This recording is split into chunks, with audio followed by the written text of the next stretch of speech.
All right, last segment for this episode, and basically what we're going to do is just a bunch of practice. I think there's no way to really understand this stuff or really get your head around which rule applies, and again, that's the key question. It's not so much being able to plug stuff into the formula as much as it is recognizing which formula applies.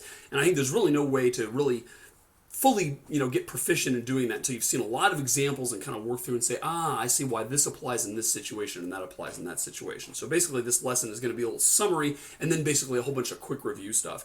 So let's just summarize where we're at.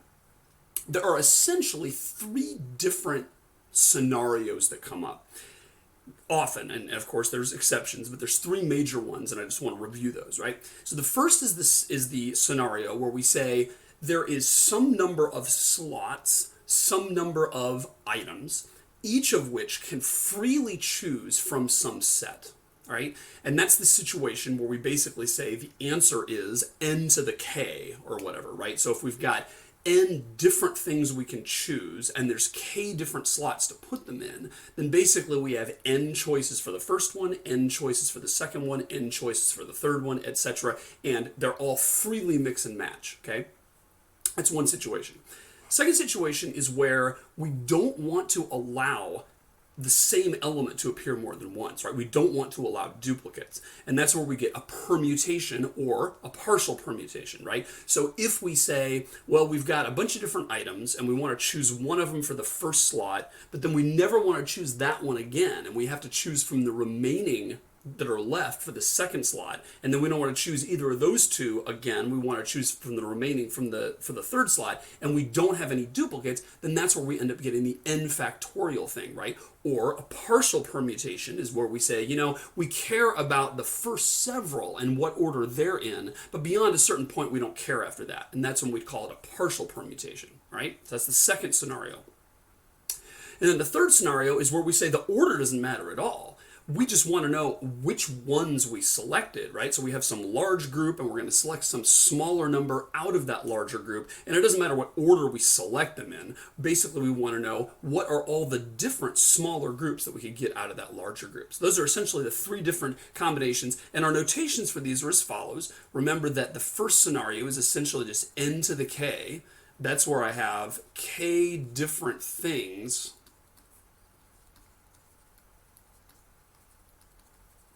each of which have n independent choices. And that means that I can choose any of them, right? I can allow duplicates. So I can choose the same one every time if I want, right? That gives us the n to the k behavior. And the second one is where we have n factorial or n to the k falling. And, realize that n to the k falling is the more general case of n factorial, right? So if I say, 5 to the 3 falling, that's going to be 5 times 4 times 3. And if I say 5 to the 2 falling, that's going to be 5 times 4. And if I say 5 to the 4 falling, that's going to be 5 times 4 times 3 times 2. And if I go all the way whole hog and say 5 to the 5 falling, that's actually the whole thing. 5 times 4 times 3 times 2 times 1, which is the same as 5 factorial, right? So you should think of factorial as just a special case of the larger, phenomenon, which is the n to the k falling, right? Okay, so that is the case where we have, k different things from a set of n, but no duplicates are allowed. And then the final choice, or the final scenario that we deal with a lot is the one where we have n choose k, right? And that's the one where we have k things, but order doesn't matter, right? So that's when we think about a hand of cards, right? You're going to figure out, what are the chances I get a straight flush in poker? Well, it doesn't matter what order you get dealt the cards in, because you're just going to pick up your hand and then sort them yourself anyway, right? But that is essentially the third scenario. And really, this comes down to two questions. If you take those different scenarios and kind of boil it down, it has to do with two questions. One question is, are duplicates allowed? The second question is, does order matter? And if you can answer those two questions about your problem, that gives you basically what you need to know which formula applies, right? So let me write those down. So one is, are duplicates allowed? Yes or no. And then the second one is, does the order in which I choose things matter? And if you go to our different cases here, we've got n to the k, we've got n factorial or n to the k falling. That's our permutation or partial permutation. And then we have n choose k, right? Those are sort of our three things. So are duplicates allowed?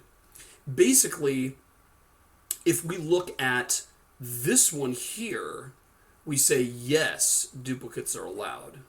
But if we look at these two here, we say no, duplicates are not allowed.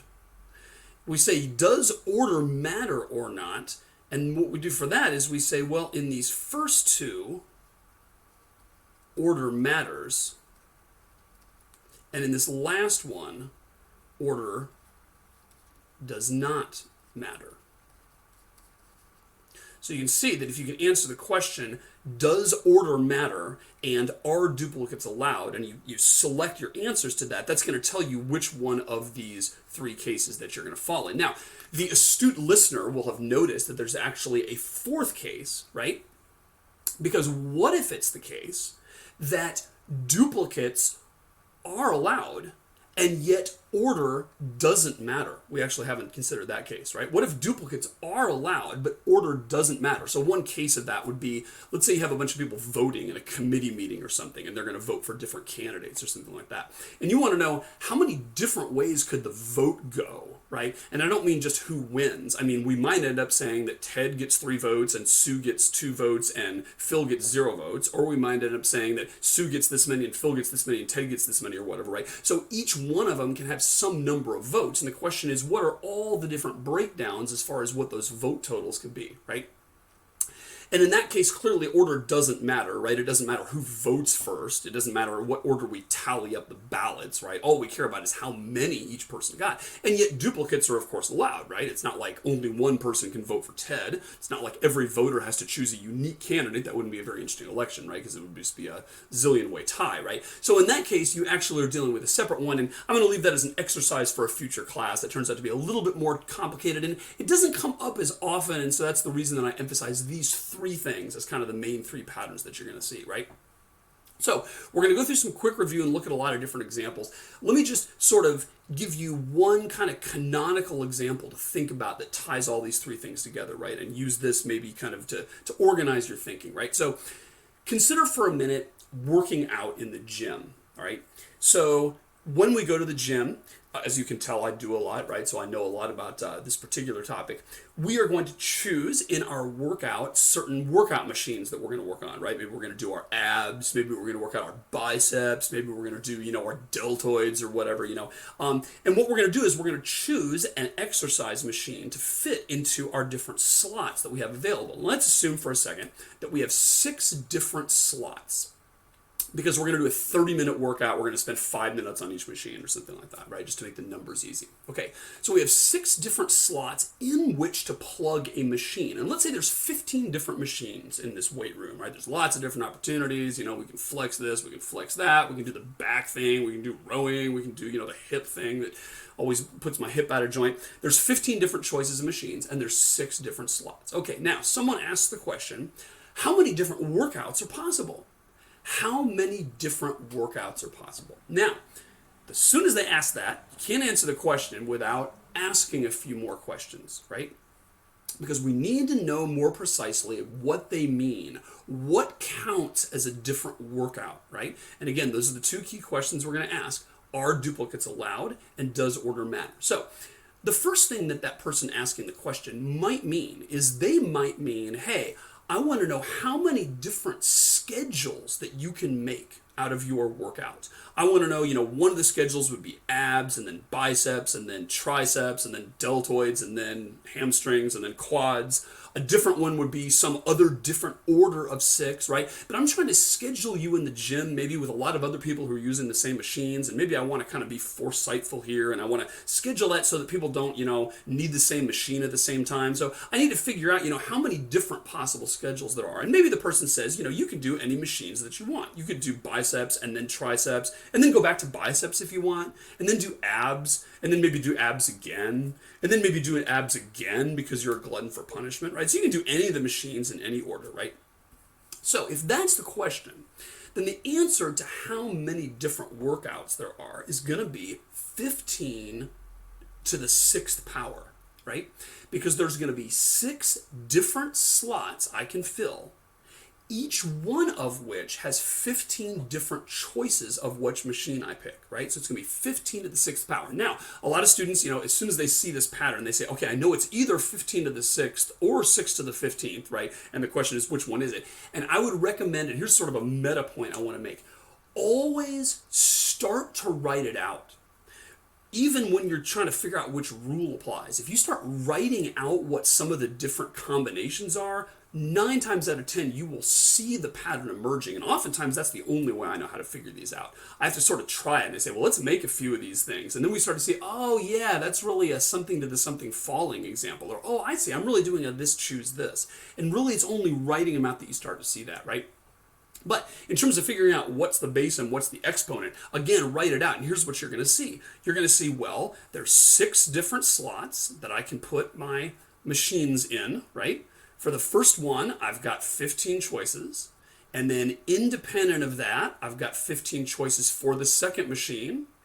Then I've got 15 for the third machine. And as soon as you do that, you realize the answer, right? You realize it's going to be 15 to the 6th power because what you're doing is multiplying 15 by itself 6 times. And that's the definition of 15 to the 6th power, right? So just word to the wise there. If you're at all in doubt about what's the exponent versus what's the base, and that matters a lot. In fact, that's an interesting thought experiment. Which is bigger, 15 to the 6th or 6 to the 15th? If you play around with that, you'll discover 6 to the 15th is a lot bigger. Having the larger number in the exponent makes a world of difference than having the larger number in the base, as it turns out. But anyway, start working that out, and you'll see. Working that out, get it? And you'll see where the answer emerges. Now, let's say that we decide, that is in fact what we want to consider a workout. We want to consider, how many different schedules there can be, and each different scheduling of machines is going to be a different workout. So if I do abs first and then biceps, that's going to be different than doing biceps first and then abs, right? So those are different. But maybe I say, it's ridiculous to allow people to do the same machine more than once because, you got all these different muscle groups, right? You got to work them all out sometime. It doesn't really do any good to just go to the gym and just do pecs all day, right? Yeah, you're going to look really lopsided and fall over and stuff after a while, right? You're going to be a weakling in every other area. So we're going to say that you can't have any duplicates. We're going to say if you choose abs first, great. You can do your abs, get that part out of the way. The crunches always hurt. But then you can't put abs in again, thank God, right? And you're going to have to switch to 5 different ones. So the answer to that then, how many different workouts are there going to be, is going to be 15 to the 6 falling. So it's 15 to the 6, just like before, except that instead of multiplying 15 times 15 times 15 times 15 times 15 times 15, we're going to multiply 15 times 14 times 13 times 12 times 11 times 10. And that's because once we've chosen one of the machines to work out in the first 5 minutes, then we only have 15 remaining choices from which to choose our second 5-minute slot machine. And then only 13 choices for the next one, etc. So that is a 15 to the 6 falling if it turns out that order matters, but duplicates are not allowed. That's that second case, right? And if we were actually working out for 15 time slots, then it would be the full 15 factorial, right? Because we'd have 15 choices for the first, then 14, then 13, all the way down to the end. And our last 5-minute machine, where we're just dead tired and can barely even stand up when we go to finally do the deltoid workout or whatever, there's only going to be one choice at the end, right? We've been avoiding abs all day. It's got to be abs in that last one because we've done the other 14 at that point, right? So that's the second case. Now, the third thing that somebody might mean when they ask what are all the different possible workouts is they might be saying, what are all the different muscle group combinations that you could work out in one of your workouts? And at that point, we don't really care. Did you do abs first, or did you do biceps first, or did you do pecs first? I mean, it didn't really matter, right? We're asking what are the different combinations, and that is the word, combinations, of machines that you could do. And the answer to that question then is going to be 15, choose 6. So out of 15 machines, we're going to choose a chunk of 6 of them. We could choose the first 6 on the left side of the weight room. We could choose the last 6 on the right side of the weight room. We could choose 3 from here, 3 from here. We could choose all the ones in the middle. We could choose 2 from each. We could do this, that, and the other, right? All those different ways. We don't care what the order is. We just care which 6 machines did you choose, and that's going to be 15 choose 6. Okay? So that's an illustration not only of sort of where each of the 3 patterns applies, but also sort of a word to the wise that, hearing the problem as just a sentence, often it requires some deeper thought to say, well, what actually counts as a different workout? And, am I allowed to reuse a machine during a workout, or is that, not legit? All those questions have to be asked in order to solve the problem. So let's get some practice. Let's look at some quick review questions. I'm going to do several sports examples because that's real easy to visualize here, right? So let's say there is a season of 16 games in NFL football, and at the end of that, the Redskins, or any team, will have won, lost, or tied, you can have ties in football, every one of their games. Now, assuming we don't care about the scores of the games, that's not what we mean by an outcome for the season. What we want to know is how many different complete outcomes are there for the Redskins season? And the answer to that is going to be 3 to the 16th power. And that's because there are 16 different slots, 16 different games, each of which could be a win, loss, or tie. So there's one of 3 different values that you can choose to plug in for each of 16 different slots. That's going to give you 3 times 3 times 3 times 3 times 3, 16 different times, 3 to the 16th power. All right, and just for fun, I'm going to put on here what the actual answer is in numbers, right? So really all you care about in combinatorics 9 times out of 10 is what this formula is, because that's going to tell you sort of the trend here. But I'm going to also tell you what the answer is in case you want to kind of figure out whether your intuition was correct. And that turns out to be over 43 million different seasons they could have. So they could win the first 8 and then go on a losing streak and lose the last 8. They could lose the first 8 and then win the next 8. They could win and lose alternately all through the season. They could lose all 16. They could have an undefeated season and win all 16, right? If you've got all those different possible answers, there are over 43 million different schedules. All right, next one. Baseball now. In a baseball team, there are 9 players, and each one is in the batting order somewhere, right? And so, the manager has to choose, who am I going to bat lead off, and who's going to bat second, and who's going to be my third place hitter, and who's going to bat cleanup, and all that kind of stuff. So how many different batting orders does the manager have to choose from out of those 9 players? And we're going to assume the pitcher always bats last, because that's just how it works in Major League Baseball. They always have the pitcher batting last. How many different batting orders are there? The answer to that is 8 factorial. And that's because the pitcher's position is fixed. And so what we do is we say, well, there's 8 different players that can bat leadoff. And then once we've chosen our leadoff hitter to bat first, there's 7 different ones to bat second. Then there's 6 different ones to bat third, etc., etc. And so it's going to be 8 times 7 times 6 times 5 all the way to times 1. And if you work that out as an answer, that's going to be 40,320 different batting orders out of 9 players, assuming that the pitcher always bats last. And of course, if the pitcher doesn't necessarily bat last, then you can multiply that whole thing by 9, right? Because then it's going to be 9 factorial. And that, of course, will be 9 times as big. All right, switch gears here to security. DES was a cipher algorithm that was used in the 70s. It uses a 56-bit key. A bit, if you don't know that, is basically a number that's either 0 or 1. And when we talk about a 56-bit key, we basically mean a string of zeros or ones, basically a 56-digit binary number, as we'll talk about in the next episode. How many different keys are there possible to have? And the answer there is going to be 2 to the 56, because out of all those slots, each one of the 56 slots can have two different answers in it. We could have all zeros, we could have all ones, we could have alternating ones and zeros, we could have alternating zeros and ones, we could, any combination right there is possible. And that's going to work out to be over 7,000 trillion different keys. By the way, if you thought the answer was 56 squared, work that out on your calculator and you will see the mind-boggling difference between 2 to the 56 and 56 squared. There is no comparison. They are not in the same universe. That being said, this number may strike you as superly, awesomely big. I assure you it is not. And in fact, 56-bit keys can actually be broken fairly trivially today with computing power, what it is. Running multi-core systems with fast processors and parallel clusters, it's actually relatively easy to break a 56-bit cipher algorithm simply by trying a bunch of keys until you get to the right one, right? And that's why there are different encryption standards today that have larger keys. Next, my son Johnny is getting ready to go to middle school. He's awaiting his first middle school schedule. Now, when you look at the middle school schedule, there are 6 time slots during the day, each of which is going to have a class in it, right? And there are actually 11 different classes. You know, one of them is math, and one of them is English, and one of them is Latin, and one of them is band, right? So there's 11 different classes. He's going to be getting his middle school schedule. Now, he's very interested in his friend Ethan, who is also going to the same middle school, and he wants to know if they're going to have classes in common. What's the probability that they actually have the identical schedule? Assuming that all kids have equal chance of getting any schedule, what's the chance they'll be exactly the same? And the answer is going to be 1 in 11 to the 6 falling. So this is actually the same as the workout problem, where we said we do care about the order of the workout, but we're not going to allow duplicate machines, right? Johnny's not going to get English, then English, then English, then math, then English, then English, right? That'd be a nightmare for him.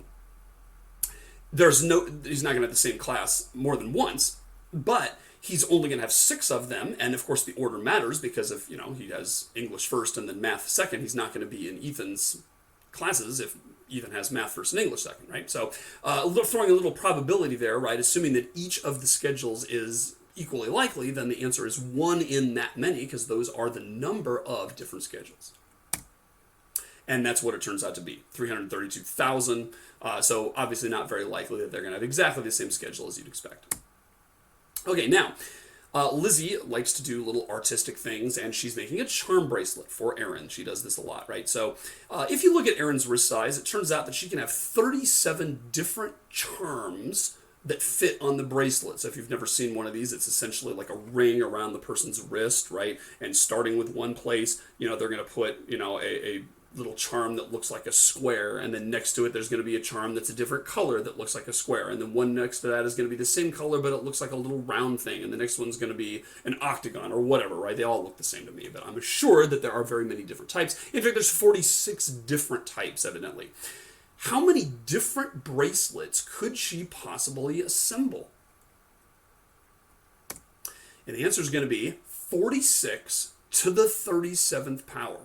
And again, that's because there's going to be 46 different places in the chain, each one of which, my bad. There's 37 different places in the chain, each one of which can have 46 different possible charms in it. And you'll notice that I wrote in the problem, I said there's an unimaginable quantity of each type, which means she's free to choose all red squares. She's free to choose all pewter little things that look like giraffes or whatever, right? I mean, she can reuse as many as she wants. And that's why what we have here is a to the instead of a to the falling, right? Because we do allow duplicates. You can have as many duplicates as you want, right? So 46 to the 37th power is what we'll get there. And that turns out to be this number, which is really, really big, right? So there's a whole lot of flexibility in how she chooses what kind of, artistic bracelet to give her friend, far more than there are the number of possible schedules or even the number of DES encryption keys. All right, movies. This summer there's going to be some new movies from Hollywood released. Let's say there's 37 different movies that there's going to be.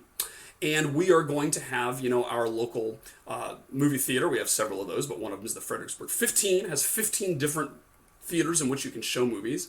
Now, the managers of that theater have to decide, which summer lineups do we want? We're going to take 15 of these 37 movies, and we want to be careful to get the right one. We want to get the one with Angelina Jolie in it, and we want to make sure we get the one with Arnold Schwarzenegger in it. We want to make sure we don't get the one with Adam Sandler in it or whatever, right? So the question is, how many different summer lineups do they have to choose from? And the answer is going to be 37 choose 15, I claim. Now, this is one where you had to ask yourself the question, is it a different summer lineup if we choose the films in a different order? And I would claim no, because basically Fredericksburg 15 has 15 theaters, and they're just going to pick 15 of the 37, right? It wouldn't be considered a different summer lineup that they went with if they put, Star Wars Episode 7 in this theater versus that one, right? Who cares which one they pick, right? What matters is, which 15 did they choose? And therefore the answer, I would say, is going to be 37, choose 15, because order does not matter, and we are not allowing them to be duplicates. That's 9 billion, by the way. In Java, you can have variable names, right, to create integers or to create functions or whatever. Turns out the rules on that is they can be up to 32 characters long, and they are composed of letters, upper and lowercase, digits, and underscores. You can't start with a digit, however. So what I want to know is, how many possible different variable names are there in the language? How many would there be before we ran out and couldn't create any more variables? And the answer is going to be 53 times 63 to the 31. How did I get that? Well, the first letter of the variable name cannot be a digit. So how many choices do I have for the first character of the variable name? The answer is 53, right? Because it could be any uppercase letter or any lowercase letter. That's going to be 52 upper and lowercase letters. Plus, we're going to throw the underscore in there because we can start a variable name with an underscore, although it's kind of bad form, I think. And therefore, there's 53 different choices there. Then once we've chosen the first letter, then we have 31 additional places in this variable name. And there's 63 choices for each one. It can be an uppercase letter, lowercase letter, digit, or underscore, which means there's 10 times as many choices for each successive place, and therefore 63 to the 31 is going to be the number of different second through 32nd characters in a variable name. Multiply that by 53, because each of those could have a different first character, and then now we move on. By the way, you may notice that I've omitted spaces here, right? And I've sort of assumed that all of the variable names are in fact the full 32 characters long. Of course, that's not really true in real life, but again, this number is actually very close to the real one, because it turns out that the 32 character long ones are actually by far the lion's share of different variable names. We'd have to include all of the 31 character long variable names and all of the 30 long character variable names and the 29 long character variable names, etc., if we wanted to consider all of them, right? And that turns out to be this, which is obviously a large number. Thank goodness we can program to our heart's content. All right. There's a sandwich shop here. Customers come in and they pick a sandwich. They get to choose from 5 different kinds of bread, 6 different kinds of meat, 4 different kinds of cheese, and they can choose condiments. Now they can choose up to 3 different condiments, because this sandwich shop, kind of is trying to control costs here, and they're tired of people coming in and ordering everything under the sun and paying the standard price for a sandwich. So they say, we got lettuce, tomato, cucumber, and various other things, but you can only pick up to 3 of those. So, assuming that all subs have meat and bread, but not all have cheese, how many different subs can a customer order? And the answer is this complicated expression. Now let's walk through this, right? So we're going to use the fundamental theorem of counting, which is just like the Halloween problem from way back in the first segment of this episode, to say that there's 5 different kinds of bread, 6 different kinds of meat. So we're going to multiply 5 by 6, because this is freely mix and match, right? You can have any of the bread types with any of the meat types. Then we're going to multiply by 5, not 4, and that's because we know we're going to have bread and we're going to have meat, but we don't know whether we're going to have cheese. So therefore, really, this is effectively 5 choices, right? You could choose American, you could choose cheddar, you could choose provolone, you could choose jalapeno jack, or you could choose no cheese. And so basically there's 5 different cheese choices, one of which is the no cheese at all choice. Okay, so multiply that by that by that. That gets rid of all of the choices with the bread, meat, and cheese. Now the condiments. Remember, the condiments, we're saying you can have up to 3. So effectively what that means is that we can have 0 condiments, or 1 condiment, or 2 condiments, or 3 condiments. And as I mentioned, a lot of these problems essentially boiling down to simply being systematic about listing all the possibilities separately. It's easy to get confused if you're just like trying to come up with the answer kind of on the fly. But if you look at this and say, well, each of these things can go with one of the following things. There's one choice if I have no condiments, right? I just say no condiments, and therefore the person gives you a very fat-free sandwich, or at least low fat. If I choose one condiment, then there's 8 different condiments to choose from. Therefore, there's 8 different sandwich types for a given bread, a given meat, and a given cheese if I choose one condiment. And there's going to be 8 choose 2 different condiment or different sandwich types if I choose a 2 condiment sandwich. And there's going to be 8 choose 3 if I have a 3 condiment sandwich. And it don't surprise you to know that there are far more 3 condiment sandwiches than there are 2 condiment sandwiches, or 2 or 1, or excuse me, or 1 or 0, right? And that's simply because there's just more combinations here, right? So that works out to be 13,950 different kinds of sandwiches you can get. So this is an example of a problem where there's several different things you got to put together here, right? Fundamental theorem of counting, reasoning about an absence as how that's really just sort of another selection for that, realizing that you're going to add together a bunch of mutually exclusive things, because there's never going to be a 2 condiment sandwich that is also a 3 condiment sandwich, right? It's either one or the other, never both. And then realizing that each one of those ends up being a combination because we don't care what order the condiments are. All right, now let's go with some basketball. We'll kind of end with this here. As I mentioned in one of the earlier segments, there's 64 teams that enter the NCAA basketball tournament, March Madness or whatever. So before they announce the bracket, let's say we know what 64 teams are. We know it's going to be Kentucky and Duke and Villanova and Mississippi and, Kansas and this, that, and the other. How many different Final Fours are possible there? And the answer is going to be 64 choose 4. Out of these 64 teams, 4 of them will be in the Final Four, and there's no meaning to the order of the teams in the Final Four. There's basically just 4 that go in. So that is the answer, and that works out to be 600,000 or so. Now, I was careful to say before they announced the bracket, and that's because if you consider this, what about after the bracket is announced? So here's the bracket from a recent year. This was last year's Division III women's tournament, which those of us around here and D3 women basketball fans followed with great interest. If you haven't seen this, basically what they do is they make this big bracket and they say, okay, there's going to be this thing where it's, process of elimination, and every game, one team survives and moves on to the next round, and this here is the national champion here. And so they start them in this big set of 64 teams, which is the big schedule. Now, you will notice here that this final round is going to come from the final 4 teams, obviously. This one right here and this one right here are going to play, and the winner is going to be written on that blank. And the winner here and the winner here are going to play against each other, right? And they're going to be written on that blank, and then the winner comes from that blank here. Now, the thing that makes this different now is because once the bracket is announced, every team can only end up in this slot for them, or these teams, the winner of those 16 can be in this slot, and the winner of these 16 goes in this slot, the winner of these 16 goes in this slot. In other words, it's not possible for like this team and this one and this one and this one to all be in the Final Four, right? Because those teams are going to face each other and they're all going to eliminate each other before even reaching the Final Four. So we know that this team right here is going to have to come from this upper left bracket somewhere. This one right here is going to have to come from the lower left bracket somewhere, and etc. from all 4. So what does that do to our total? The answer is that changes the problem radically. That's going to change it to 16 to the 4th, and that's because basically we have 4 different things, each of which has 16 different teams choosing from it. I'm going to choose one of these 16 teams to represent that bracket in the Final Four, or not that bracket, but that, what do they call this? Region or whatever. And then there's going to be 16 that I choose one of to finish there. There's going to be 16 of these teams, one of which is going to go to the Final Four there, and there's going to be 16 of these teams, one of which goes to the Final Four there. So that's 16 choices times 16 times 16 times 16, which is 16 to the 4th.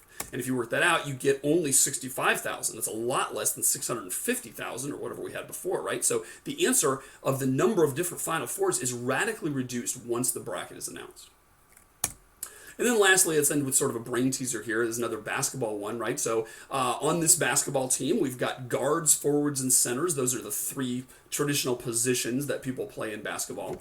And we've got Sam, Claire, Megan, and Aaron as the 4 different guards. We've got Abby, Caitlin, Sarah, Megan, and Aubrey as the 5 different forwards, and then Breezy and Katie as the 2 different centers. Now, Turns out that Coach Appleberry of the UMW basketball team, Lady Eagles, she likes to field two different kinds of starting lineups. I've seen her do this. Sometimes she'll start the traditional one where she has 2 guards, 2 forwards, and a center. But against some teams, she'll swap that up, change it up a little bit, and she'll start 3 guards and only 1 forward. So that's kind of her smaller 3-guard lineup, right? So given that she's going to choose one of those different choices, how many different possible starting lineups are there? Stop the video and think that one over for a minute.